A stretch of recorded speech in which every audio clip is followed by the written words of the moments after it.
But coming right now, doesn't matter if it's a Monday, Wednesday, or Friday, we're always here on Kruse Control, breaking down a lot of breaking news.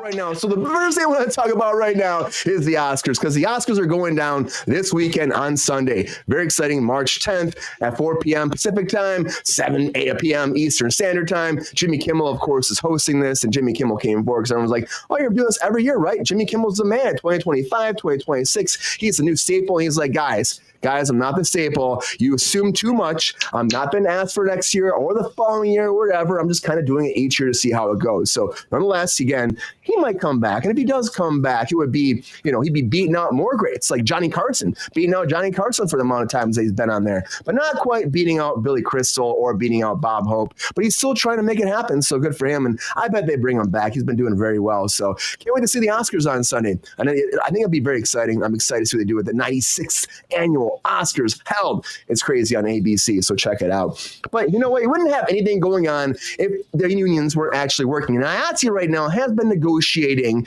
I negotiated with the AMPTP. We talked about this the other day, but they've been having negotiations back and forth. They've had 4 meetings so far. Now they've stepped away for a week. They'll take 1 week off, figure it out, go back and forth on things, and then meet up again to have more negotiations next week. So it's interesting. They gave proposals out there. We're hoping a strike doesn't happen between the Teamsters, though, and them. I feel like something will go down. I don't know. I hope not, but I feel like another strike could happen July 31st. And nothing really known. So far, they still give more announcements as we go along, but March 18th, they'll be back negotiating once more. So I hope it all works out because we want to get back to work. We don't want shows canceled like Our Flag Means Death, which is going away, everybody. We talked about this a while ago, too, that HBO or Max canceled this production. But now they were trying to shop it around, trying to find a new home. That's what happens when shows get canceled. Taika Waititi really wanted to make this happen. Rice Darby wanted to make this happen, but they couldn't figure it out. And the creator, David Jenkins, came forward and said, yes, we were shopping it around. We've been talking to a lot of people, meetings and conversations and considerations. But at the end of the day,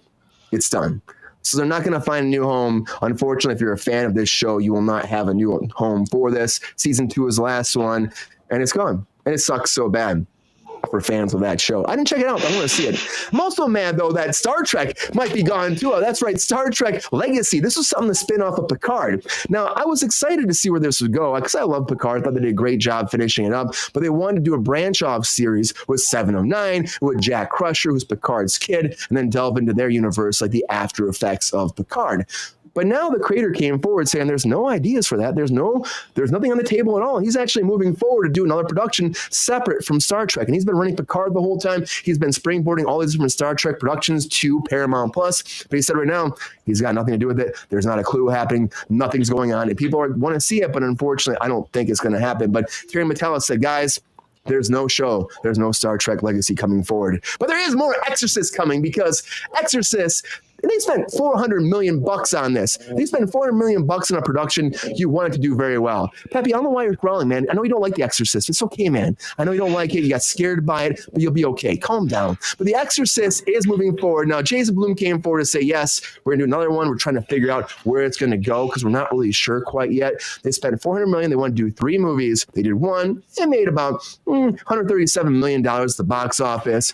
$30 million budget, not bad. But when you're going into a $400 million budget, or I should say a $400 million deficit, you got to figure this out. So hopefully the next one does well. They're going to try to figure it out, and we'll see what happens because the last one got slammed at the box office. It really did. Maybe they should just use AI or Sora to figure this out because Sora, everybody, is going big right now. We've been talking about Sora for a while, and Sora right now is becoming a big deal. They actually had a whole thing that came forward where they were interviewing people being like, can you tell if this is man-made or this is AI-made? And it was Sora making all these footage. And so people watched it, and 60% of the people watching the videos could not tell the difference. They thought it was man-made, but it was actually AI made. This is crazy. And Sora was already, we talked about this before, Tyler Perry was coming forward saying this is going to revolutionize all of cinema. It's going to take away jobs. And I really hope it doesn't, but the footage is very breathtaking. It looks real. All they got to do is pop a few different phrases in, and bam, you have footage, 4K footage of someone walking through a snowy field or down the streets. And so Sora is this big thing that editors will start using, productions will start using.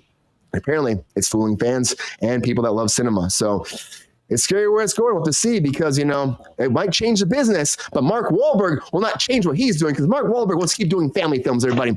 He wants to keep doing family films. He put this out there. He's like, guys, the Boogie Nights days, they might not be behind me or they may be. I'm not really sure. But if a good script comes along, of course, I'll do anything like that. But right now, he's loving doing family films. The movie coming out, Arthur the King, about him and his dog, which I think is great. Looks awesome. And again, he wants to do more feel-good stuff. So good for him making shit happen. So he will come back, I think, eventually. This kind of set him up. But I know who will also come back is Kirsten Dunst to Spider-Man because she's been talking about this and she's been asked over and over again. There's been these rumors for Spider-Man 4 coming. And if Spider-Man 4 is moving forward, of course you need Kirsten Dunst. I mean, Tobey Maguire's been contacted. They've been talking about Sam Raimi doing this. I don't know if this is real yet, but there's been these rumors and leaks. And she said, yes, I'll come back because you pay a lot of money to make these productions, so of course I'm going to come back. And I need that money because I have children and I support my mother too. So yes, I'll come back as Mary Jane one more time if I get that opportunity. So we'll see what happens with that. I'm excited to see her come back. It would be awesome, I think. I think it would be. But besides the Spider-Man news, we also have some Superman news because James Gunn has been talking about Superman. Well, it used to be Legacy. Now it's just Superman. And he's been, yes, we're shooting at the Fortress of Solitude. That went down. They've had a whole first day. They shot, I guess, Clark Kent or Superman himself running away, fleeing from the Fortress of Solitude. So that's happening. They were actually shooting a remote location. They're going a lot of big places, spending a lot of money. There've been these rumors about $300 million for this production. He says it's not true, but if you're already going like deserted locations to shoot the Fortress of Solitude, not a green screen soundstage, I'm guessing you're going to be spending a lot of money on this. But what's this based off of? More stuff came forward about this. Of course, Superman #1 of the comics. A lot of this is involving this. Superman's origins, establishing the character, where he's coming from. Also, All-Star Superman is another one that he's delving into about Superman dealing with a suicidal teenager. And also the animated series. And on top of that, Superman episode, or I should say comic book 423 and Superman for All seasons are also influenced this production. And you want to see how emotional weight delves into Superman and Clark Kent and how he finds himself again. And again, that's what Superman always does. We figure out who he is, how he affects society, and how he becomes influential to them too. So I'm excited to see where this goes. We'll have to find out very soon. But Superman is moving forward, and they shot the Fortress of Solitude. Pretty cool. But casting went on for a long time for this, and casting has been a big thing right now in the UK because there's been a whole controversy coming forward. Apparently some agents who are sending their talent auditions, tape at-home auditions that weren't actually coming from casting.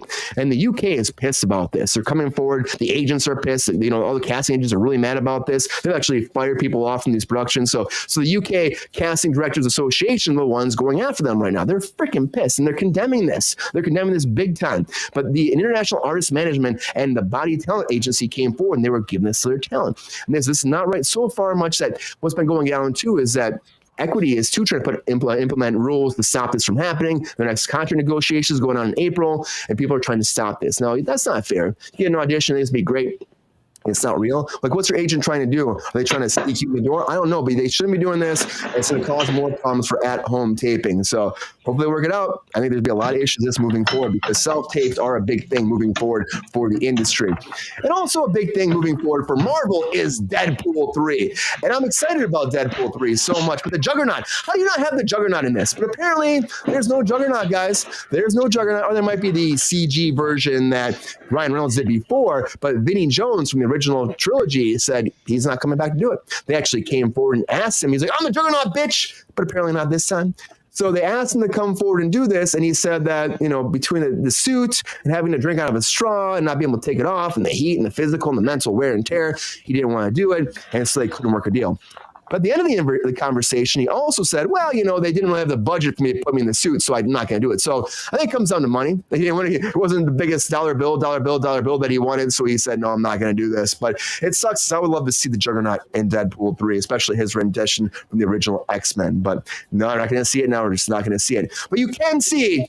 Now, Ricky Stenicki, guys, I saw this last night. It just came out. Ricky Stenicki. You can watch it on Amazon right now. And I saw the trailer before. And I watched the movie last night. I got to say, John Cena is on top of his game right now. John Cena will do anything in this movie to make you laugh. And it comes off very well. It's about a bunch of friends who have an imaginary friend to get out of hanging out with their wives, to get out of their lives, to break off and have a guy's trip. And they made up this character named Ricky Stenicki, who they go hang out with. So Ricky, apparently... is not real, of course, but then they have to hire a guy, John Cena, to play him because everyone wants to find out who is Ricky Stenicki. And then all the thing goes crazy. Everything goes wrong, but it's a lot of fun to see what John Cena brings to the character. So check it out. Probably do a full review on this anyways, but it's out on Amazon Prime. It's a lot of fun. So if you have time, check out Ricky Stenicki. And you know what? Also, if you have time, you might want to buy Roseanne's house because Roseanne's house is for sale, everybody, and the Connors. You know, if you watch either of those shows, they're on for sale now. The exterior version of this, I should say, because over in Indiana, they put this up for market, $225,000. You want to live in, hang out, be at Roseanne's house. Of course, the inside's not the same. They did it on a sound stage, but the exteriors is there, and now it's for sale. Check it out. Well, breaking news, everybody.